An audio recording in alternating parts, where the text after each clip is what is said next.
திருச்சி மாவட்டம் மணப்பாறை அடுத்த மணியங்குறிச்சியில் நள்ளிரவில் வீட்டின் வெளியே படுத்திருந்த கணவனை தாக்கிவிட்டு உள்ளே புகுந்த கொள்ளையர்கள் மனைவி மற்றும் 2 பிள்ளைகளை கட்டி போட்டு 9 சவரன் நகையை கொள்ளையடித்து சென்றிருக்கிறார்கள்.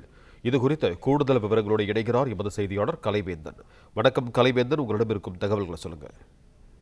வணக்கம். திருச்சி மாவட்டம் மணப்பாறை மணியங்குறிச்சி களத்து வீட்டில் வசிப்பவர் அமர்ஜோதி விவசாயி.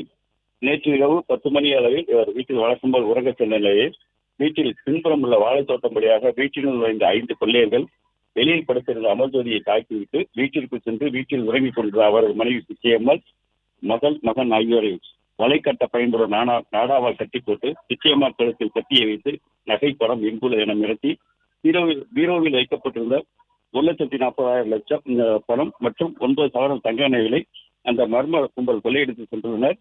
இது குறித்து தகவல் அறிந்த குத்தானத்தம் காவல்துறையினர் சம்பவ இடத்திற்கு விரைவில் சென்று விசாரணை மேற்கொண்டு வருகின்றனர். சம்பவ இடத்தில் நோக்கநாய் மற்றும் கைரேகை நிபுணர்கள் வரவழைக்கப்பட்டு தடயங்கள் தயாரிக்கப்பட்டுள்ளது. ஒரு குடும்பத்தையே கட்டி போட்டு நகை பணம் கொள்ளை போனது அப்பகுதியில் பெரும் பரபரப்பை ஏற்படுத்தியுள்ளது.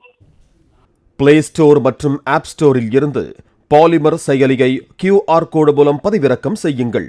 செய்திகளை உடனுக்குடன் பெறுங்கள்.